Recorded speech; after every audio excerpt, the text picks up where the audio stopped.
मार्फत देशभरका विभिन्न radio station काठमाडौँमा रेडियो उपत्यका 87.6 मेगाहर्ज र रेडियो उपत्यका .com.np सुनिरहनु भएको छ। कार्यक्रम आर्थिक दर्पण हरेक हप्ता आइतबारदेखि शुक्रबार बिहान 7:30 बजेदेखि 8 बजेसम्म सुन्न सक्नुहुन्छ। कार्यक्रम सुरु गरौँ आर्थिक गतिविधिबाट।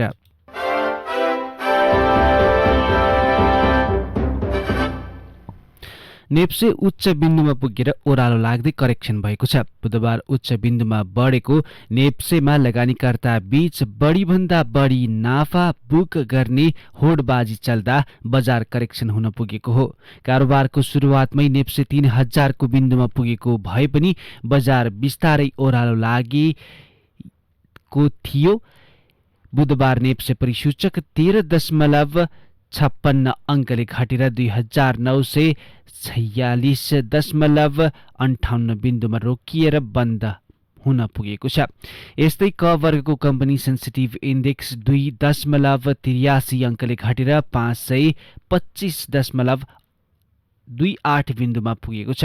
कारोबारमा आएका 13 समूहका सूचक मध्ये 7 समूहका सूचक नकारात्मक बन्न पुगेका छन् भने 6 समूहका सूचक सकारात्मक रहेका छन्। सबैभन्दा धेरै गुमाउने समूहमा विकास बैंक, वाणिज्य बैंक, जलविद्युत कम्पनीका लगानीकर्ता रहेका छन्। मंगलबारसम्म उच्च नाफा आर्जन गर्दै आइरहेको विकास बैंकमा नाफा बुक गर्ने लगानीकर्ता बढी हावी भएको देखिन्छ। विकास बैंक समूह 4% ले घटेको छ भने फाइनान्स र उत्पादकगत समूहको सूचक भने सकारात्मक रहेका छन्। धेरै घट्ने कम्पनीमा युनाइटेड, इडी मर्दी, आरवी हाइड्रो पावर कम्पनीको करिब 10% ले नकारात्मक सर्किट लागेको छ।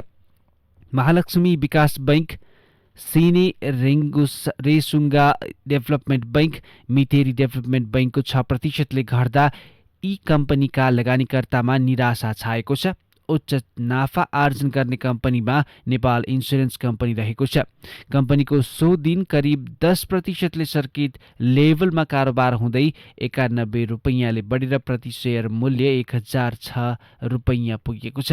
त्यस्तै United Modi, Riddhi hydro power, Arun valley hydro power कम्पनीका लगानीकर्ताले उच्च नाफा आर्जन गर्न सफल भएका छन्।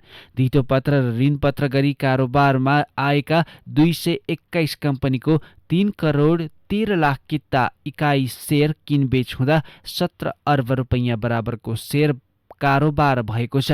सबैभन्दा धेरै कारोबार हुने कम्पनीमा Arun valley hydro power development कम्पनीको 87 करोड 94 लाख रुपैयाँको कारोबार भएको छ भने दोस्रो कारोबार हुने कम्पनीमा नेपाल रि इन्स्योरेन्स कम्पनीको 61 करोड 80 लाख रुपैयाँको कारोबार भएको छ। त्यस्तै नेपाल इन्स्योरेन्स कम्पनीको 51 करोड 6 लाख रुपैयाँको कारोबार भएको छ।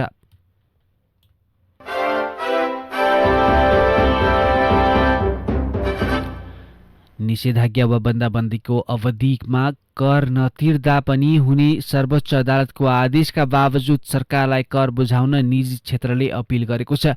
कोभिड महामारीको दोस्रो लहरका कारण राजस्व सङ्कलनमा कमी आई सरकारको स्रोतमा चाप परेको भन्दै निजी क्षेत्रले समयमै कर बुझाउन करदाताहरूमा अपिल गरेको छ।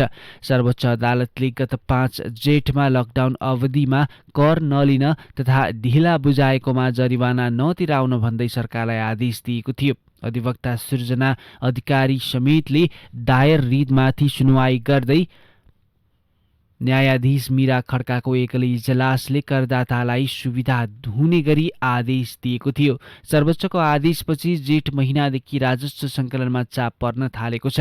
राजस्व सङ्कलनको तुलनामा दोब्बर बढी खर्च हुन थालेपछि अर्थ मन्त्रालयले उद्योग व्यवसायीलाई कर बुझाउन अनौपचारिक आग्रह गर्दै आएको थियो। अर्थ मन्त्रालयको आग्रह अनुसार निजी क्षेत्रका छाता सङ्गठनले सक्नेले समयमा कर तिर्न भन्दै संयुक्त अपिल गरेका हुन्। नेपाल उद्योग वाणिज्य महासङ्घ, नेपाल उद्योग परिसङ्घ र नेपाल चेम्बर अफ कमर्सले संयुक्त विज्ञप्ति जारी गर्दै सक्नेले समयमै कर बुझाएर आफ्नो दायित्व पूरा गर्न र नसक्नेलाई जरिवाना नलगाउन सरकार र करदातामा अपिल गरेको हो। व्यवसाय सञ्चालनमा रहेका र राजस्व बुझाउन सक्ने उद्यमी व्यवसायीलाई गत वर्ष जस्तै समयमा राजस्व बुझाएर आफ्नो दायित्व पूरा गरी सरकारलाई सहयोग गर्न पनि हामी हार्दिक आग्रह गर्दछौँ, विज्ञप्तिमा उल्लेख छ। निषेधाज्ञाले आवागमन समेत अवरुद्ध हुँदा मासिक रूपमा बुझाउनुपर्ने मूल्य अभिवृद्धि कर, अन्तशुल्क लगायतको विवरण र कर रकम बुझाउन सक्ने परिस्थिति छैन। यो विषम परिस्थिति समेतलाई मनन गरी कर राजस्व बुझाउन नसकेका उद्यमी व्यवसायीलाई कुनै पनि प्रकारको जरिवाना नलगाउन हामी सरकारसँग आग्रह गर्दछौँ। गत वर्ष 28 जेठमा आएको आदेशमा पनि बन्दाबन्दी पूर्ण रूपमा खुलेपछि मात्र बाटोको म्याद बाहेक 30 दिनको समय दिएर सम्बन्धित कर र विवरण बुझाउनु पर्ने सर्वोच्चको आदेशमा उल्लेख थियो। तर निजी क्षेत्रका छाटा संगठनले कर बुझाउन नसक्नेले मात्रै सर्वोच्चको सुविधा लिन र सक्नेले समयमै कर बुझाउन भन्दै सार्वजनिक आग्रह गरेका थिए।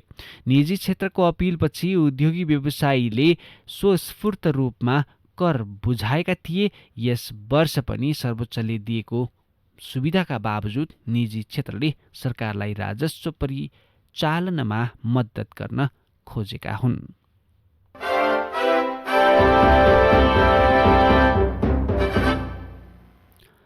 पाँच वर्ष अघि पहिलो पटक अर्थमन्त्री हुँदा आर्थिक वर्ष 2073-74 बजेट मार्फत विष्णुप्रसाद पौडेलले काठमाडौँ उपत्यकाका औद्योगिक क्षेत्र अन्यत्र सार्ने घोषणा गरेका थिए।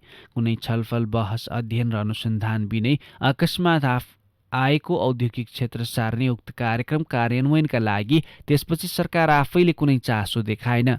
यसबीचमा औद्योगिक क्षेत्र र उद्योग सार्न न त कुनै सार्थक पहल भयो, न त अध्ययन अनुसन्धान नै हुन सक्यो। अहिले पुनः अर्थमन्त्री बनेका पौडेलले नै ल्याएको आगामी आर्थिक वर्ष 78-79 को बजेटमा काठमाडौँ उपत्यकाका उद्योग मकवानपुरको मयूर धापमा सार्ने घोषणा गरिएको छ। तर यसपटक कुनै अध्ययन र तयारी बिना गरिएको यो घोषणा पनि केवल घोषणामै सीमित हुने सम्भावना देखिएको छ। काठमाडौँ उपत्यकाका उद्योग अन्यत्र स्थानान्तरण गर्न सरकारी नीतिको कार्यान्वयनमा शङ्का नगर्न उद्योग वाणिज्य तथा आपूर्ति मन्त्रालयका सचिव अर्जुन प्रसाद पोखरेलले बताउनु भएको छ। अघिल्लो पटक औद्योगिक क्षेत्र नै स्थानान्तरण गर्ने घोषणा गरिएको थियो। तर स्थानान्तरणका लागि ठाउँ एवं पूर्वाधार नहुँदा एकैपटक सार्न सम्भव भएन, उहाँले बताउनुभयो। यसपटक भने स्थानान्तरणका लागि विकल्पहरू छन्, पूर्वाधार तयार हुँदैछन्, त्यसैले यो नीति कार्यान्वयन हुनेछ। प्रदूषण रोकथाम तथा उद्योग विस्तारका लागि उपत्यकाका उद्योगहरू स्थानान्तरणको नीति लिएको सचिव पोखरेलले बताउनु भएको छ। मन्त्रालयले सरकारवालासँग छलफल गरेर कार्यविधि बनाउने र सोही अनुसार उपत्यकाका उद्योगहरू क्रमशः स्थानान्तरण गरिने उहाँले जानकारी दिनुभयो। जबरजस्ती एकैपटक उद्योगहरू सार्ने नभएको र बाध्यकारी नीति नलिने उहाँले बताउनु भएको छ। उद्योगहरूलाई सार्न प्रोत्साहन गरिने, स्वस्फूर्त रूपमा उद्योग स्थानान्तरणको वातावरण बनाइने उहाँले बताउनु भएको छ। आगामी आर्थिक वर्ष 78-79 को बजेटले काठमाडौँ उपत्यकाका उद्योगलाई मकवानपुरको मयूर धाप औद्योगिक क्षेत्रमा स्थानान्तरण गर्ने घोषणा गरेको छ। यसका लागि बजेटले निःशुल्क जग्गा उपलब्ध गराउने, विद्युतको डिमान्ड शुल्क छुट दिने लगायत घोषणा गरेको छ।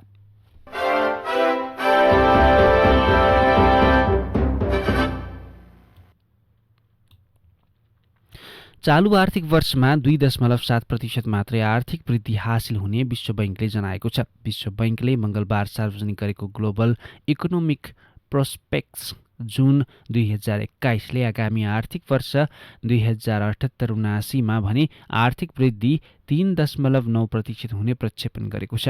यसअघि गत जनवरीमा विश्व बैंकले नेपालको आर्थिक वृद्धि 0.6% मात्रै हुने प्रक्षेपण गरेको थियो। तर विश्व बैंकले त्यस बेलाको प्रक्षेपणलाई परिमार्जन गरी 2.1% बिन्दु थप गरेको छ। खास गरी चालु आर्थिक वर्षमा धानको उत्पादन राम्रो भएकाले आर्थिक वृद्धि केही सकारात्मक हुने विश्व बैंकको भनाइ छ। केन्द्रीय तथ्याङ्क विभागले भने चालु आर्थिक वर्ष 2077-78 मा आर्थिक वृद्धि 4.01% ले हुने प्रक्षेपण गरेको छ। कोभिड-19 महामारीको असर चालु आर्थिक वर्षको अन्तिमसम्ममा सामान्य हुने र आर्थिक क्रियाकलापहरू नियमित सञ्चालन हुने विश्वासमा विभागले यो प्रक्षेपण गरेको हो। तर वैशाखदेखि जारी लकडाउनका कारण वृद्धिदर अझै कमजोर हुने भनाई तथ्याङ्क विभाग स्वयंले नै सार्वजनिक गरिसकेको छ। आगामी आर्थिक वर्ष 2078-79 का लागि गत जनवरीमा विश्व बैंकले 2.5% मात्रै आर्थिक वृद्धि हुने प्रक्षेपण गरेको थियो। तर यसपटकको प्रक्षेपण भने केही आशावादी देखिएको छ। आर्थिक वर्ष 2079-80 5.1% आर्थिक वृद्धि हुन सक्ने अनुमान विश्व बैंकले गरेको छ।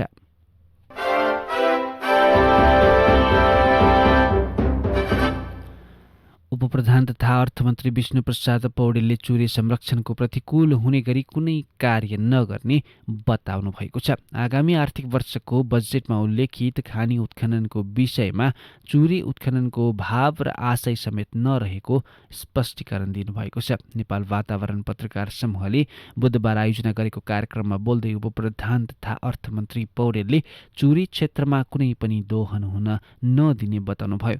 प्राकृतिक सम्पदाको संरक्षणमा कसैसँग पनि लेनदेन हुन नसक्ने भन्दै प्राकृतिक स्रोत दोहन गर्नेलाई कडाइका साथ कारबाही गर्ने प्रतिबद्धता समेत उहाँले व्यक्त गर्नुभएको छ। कार्यक्रममा राष्ट्रिय योजना आयोगका सदस्य कृष्ण प्रसाद ओलीले तराईलाई मरुभूमिकरण हुन नदिन सरकारले प्रत्येक वर्ष चुरे संरक्षणका लागि 1.5 अर्ब रुपैयाँ भन्दा बढी खर्च गरेको भन्दै वैज्ञानिक रूपमा खानीजन्य सामग्रीको उत्खनन गर्नुपर्ने बताउनु भएको छ। अर्थ सचिव शिशिर कुमार ढुङ्गानाले भौगोलिक र वैज्ञानिक हिसाबले खानी निकाल्न सकिने ठाउँमा मात्र उत्खनन गर्न सकिने भन्दै पहिला देशभित्रको आवश्यकतालाई पूरा गर्ने र त्यसपछि निर्यात पनि गर्न सकिने धारणा व्यक्त गर्नुभएको छ। त्यस्तै राष्ट्रपति चुरे तराई मधेस संरक्षण समितिका अध्यक्ष डाक्टर किरण पौड्यालले खानी उत्खनन भन्दैमा पूर्व पश्चिमको चुरे नपर्ने स्पष्ट पार्दै चुरे क्षेत्रमा खानी उत्खननको प्रस्ताव आए रोक्ने बताउनु भएको छ। खानी तथा भूगर्भ विभागका महानिर्देशक रामप्रसाद घिमिरेले चुरे क्षेत्रमा नपर्ने गरी खानीहरूको पहिचान गरिएको भन्दै खानी भएका ठाउँमा पनि वन तथा वातावरणीय न्यून प्रभाव हुने गरी मात्र काम हुने जानकारी दिनुभएको छ। यस्तै कार्यक्रममा डाक्टर तीर्थबहादुर श्रेष्ठले महाभारतमा खानी निकाल्दा पनि त्यसको प्रत्यक्ष असर चुरेमा पर्ने बताउनु भएको छ। डाक्टर विनोद भट्टले सैद्धान्तिक ज्ञान भए पनि व्यावहारिक पाटोमा अनुभव नभएकाले पाइलटिङ गरेर मात्र कार्यक्रम अघि बढाउन आवश्यक भएको धारणा व्यक्त गर्नुभएको छ। डाक्टर विजय सिंह दनुवालले चुरे वरदान र अभिशाप दुवै भएको भन्दै खानीबाट पनि चुरे प्रभावित हुने बताउनुभयो। भूगर्भविद मेघराज दितालले वैज्ञानिक रूपमा खानी उत्खनन गर्दा समस्या नहुने भन्दै जथाभावी रूपमा निकाल्दा मात्र समस्या हुने बताउनु भएको छ। आर्थिक गतिविधि बाँकी नै छन्। आर्थिक दर्पणमा एकैछिन विश्राम। उज्यालो सबैलाई मन पर्छ। निरन्तर उज्यालोको लागि अल्ट्राटेक ब्रान्डका एलईडी लाइटहरू 85% भन्दा बढी बिजुली बचत, उच्च गुणस्तरीय तथा नयाँ प्रविधि युक्त 2 वर्षको वारेन्टी सहित अल्ट्राटेक ब्रान्डका बल्ब तथा प्यानल लाइटहरू सर्वत्र बजारमा उपलब्ध छन्। किफायती र भरपर्दो नाम तपाईँ हाम्रो अल्ट्राटेक ब्रान्ड।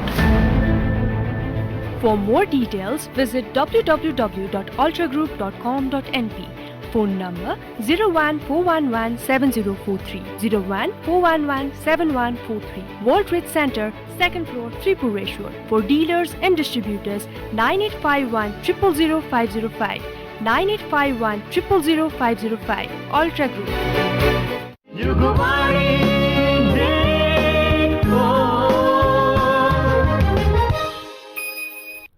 आर्थिक दर्पणमा पुनः स्वागत छ। अब बाँकी आर्थिक गतिविधि।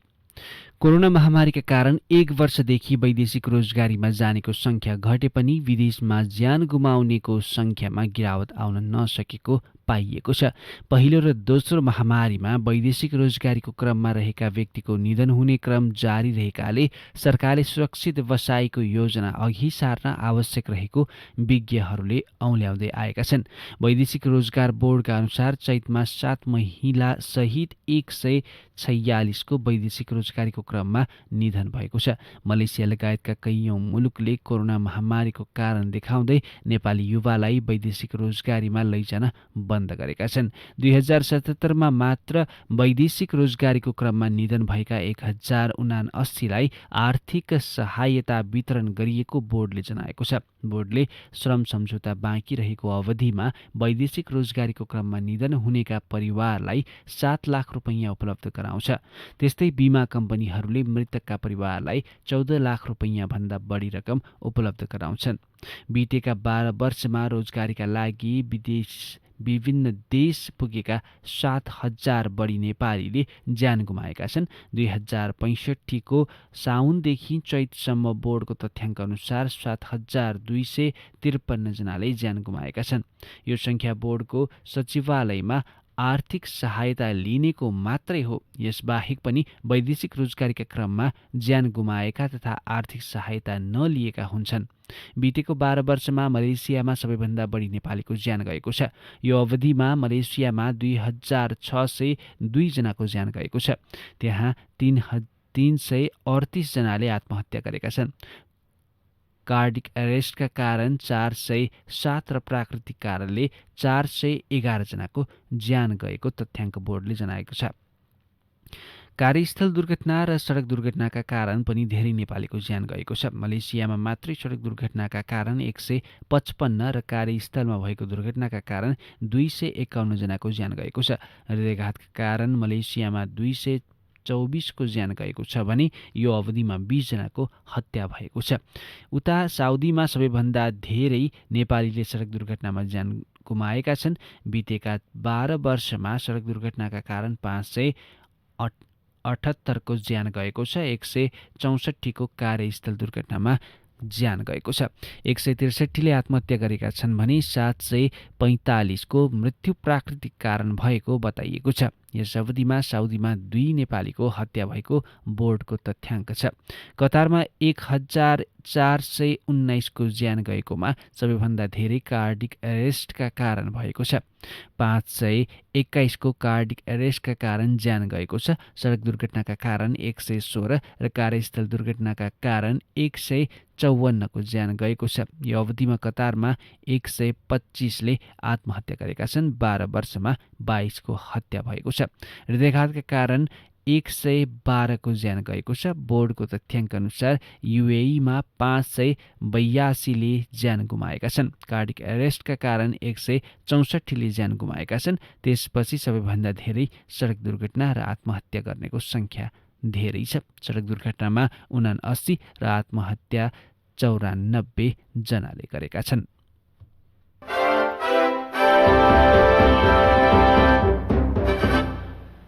कोभिड-19 को दोस्रो लहरले सार्वजनिक यातायात क्षेत्रका 11 लाखभन्दा धेरै मजदुर बिचल्लीमा परेका छन्। सरकारले गत वैशाख 16 गतेदेखि चालू गरेको निषेधाज्ञाले सार्वजनिक यातायातका साधनमा काम गर्ने 11 लाखभन्दा धेरै मजदुर प्रत्यक्ष प्रभावित भएका छन्।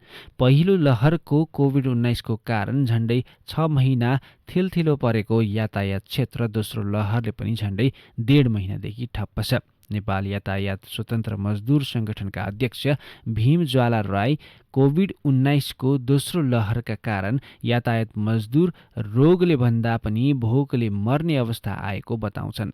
मजदुरहरू रोगले भन्दा पनि भोकले मर्न थालिसकेका छन्। फ्रन्ट लाइनमा खटिएका मजदुरलाई खोपको माग गरिरहेका छौं तर सरकारले सुनेको छैन उहाँले बताउनुभयो।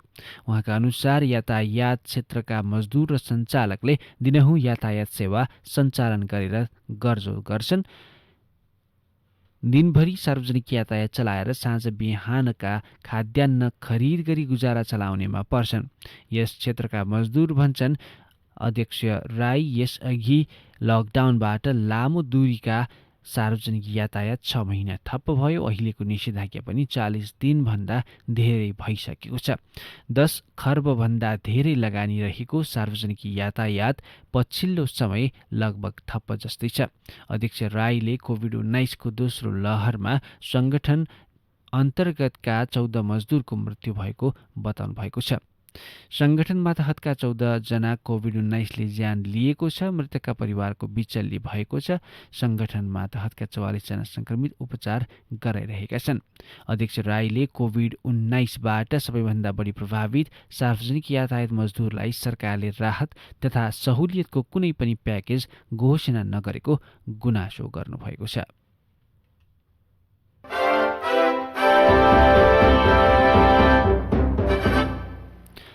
खोटाङको रावाबेसी गाउँपालिकामा हाइड्रोपावर र सिँचाइ आयोजना बीच विवाद चर्किएको छ। दुधकोशी पावर कम्पनी प्रालीले निर्माण गर्ने 6.5 मेगावाटको रावा खोला जलविद्युत आयोजना र रावाबेसी गाउँपालिका 6 हौचुर स्थित हौचुरगरा सिँचाइ आयोजना बीच विवाद चुलिएको हो। जलविद्युत आयोजना र सिँचाइ आयोजनाले एकअर्कालाई आफ्नो अवरोध ठान्दा आयोजनाको काम सुरु नहुँदै विवादमा फसेको हो। जलविद्युत आयोजनासँगको विवादका कारण हौचुर गरा सिँचाइ आयोजनाको काम अनिश्चित बनेको छ। सिँचाइ आयोजनाको बोलपत्र आह्वान भएपछि जलविद्युत आयोजनालाई असर पर्ने भन्दै दुधकोशी पावर कम्पनीले सिँचाइ आयोजनाको ठेक्का प्रक्रिया अघि नबढाउन निवेदन दिएको छ।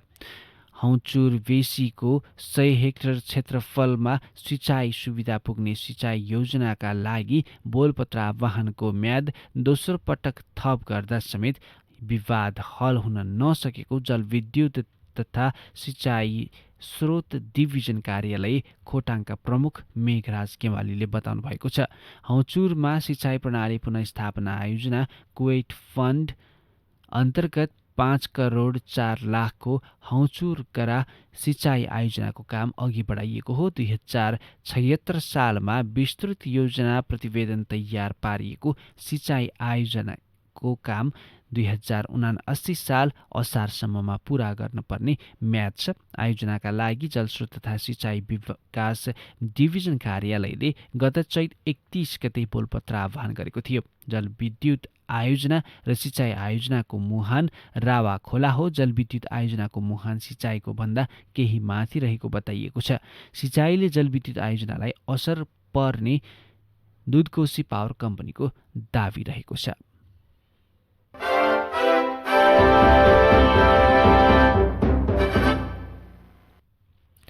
भौतिक पूर्वाधार तथा यातायात मन्त्री बसन्त कुमार नेम्बाङले बर्खामा जुनसुकै बेला राजमार्ग अवरुद्ध हुन सक्ने भएकाले सोको व्यवस्थापनको लागि तयार भएर बस्न मन्त्रालय मातहतका निकायहरूलाई निर्देशन दिनुभएको छ। एक भर्चुअल कार्यक्रममा मन्त्री नेम्बाङले मन्त्रालय मातहतका कर्मचारीलाई सामान्य अवस्थामा एक दिन पनि कार्यक्षेत्र नछड्न निर्देशन दिनुभएको छ। मंगलबार र बुधबार 2 दिन चलेको भर्चुअल नियमित समीक्षा गोष्ठीलाई सम्बोधन गर्दै मन्त्री नेम्बाङले कार्यालय प्रमुखहरू नियमित कार्यक्षेत्रमा रहँदा त्यसको सकारात्मक प्रभाव कार्य प्रगतिमा देखिने बताउनु भएको छ। उहाँले यस वर्ष मनसुन चाँडो सुरु हुने पूर्वानुमान भएकाले त्यसबाट राजमार्गमा आउन सक्ने अवरोध व्यवस्थापनको पूर्व तयारी गर्न आग्रह गर्नुभएको छ। मनसुनका कारण अवरुद्ध राजमार्गहरू समयमै मर्मत गर्न सकेनौं भने जनजीवन प्रभावित हुन्छ, नागरिकले कष्ट पाउँछन्। अवरोध हुन सक्ने देशैभरका सम्भावित स्थानमा उपकरण तैनात गर्नुहोला। उपकरण अपुग भए भाडामा लिएर भए पनि व्यवस्थापन गर्नुपर्छ, मन्त्री नेम्बाङले बताउनुभयो। नयाँ आयोजना निर्माणका साथै राजमार्ग मर्मत सम्हारलाई समेत विशेष ध्यान दिँदै राजमार्गलाई खाल्डाखुल्डी रहित बनाउनु हुन उहाँले आग्रह गर्नुभएको छ।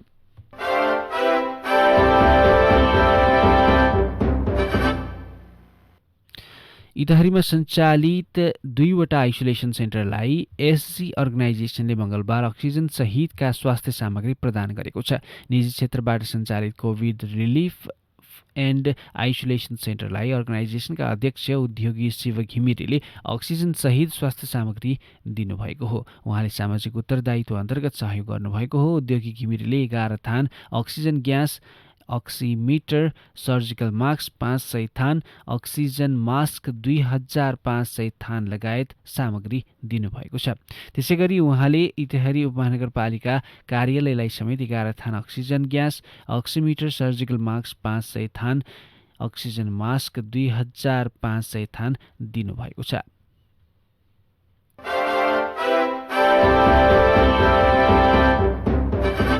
भक्तपुर उद्योग वाणिज्य सङ्घले भक्तपुरका 2वटा नगरपालिकालाई 2 थान अक्सिजन कन्सन्ट्रेटर हस्तान्तरण गरेको छ।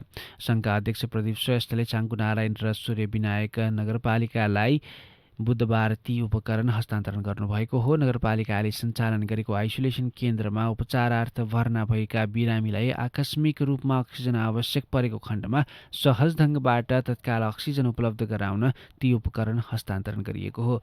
2 अलग अलग कार्यक्रममा चाङ्गुनारायण नगरपालिका मेयर सोमप्रसाद मिश्र तथा सूर्यविनायक नगरपालिका मेयर वासुदेव थापाले कन्सन्ट्रेटर ग्रहण गर्नुभएको थियो। कोभिड-19 को महामारीले ल्याएको सङ्कटसित जुझ्न भक्तपुर उद्योग वाणिज्य सङ्घको सहयोगले राहत मिलेको नगरपालिकाका मेयरले त्यस अवसरमा बताउनु भएको थियो।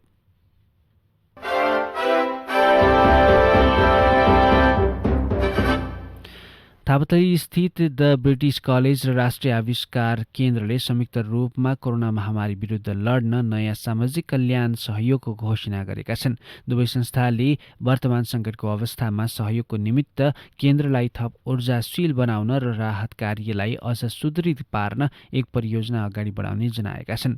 कलेजका निर्देशक महेन्द्रराज कण्डेलका अनुसार यो साझेदारी कोभिड-19 विरुद्ध लड्न धेरै सहयोगी हुनेछ। सामूहिक रूपमा कलेज र केन्द्रले कोभिड-19 विरुद्ध फ्रन्टलाइनमा खटिएका चिकित्सक तथा स्वास्थ्यकर्मीलाई आवश्यक स्वास्थ्य सामग्रीहरू वितरण गर्ने लक्ष्य रहेको छ।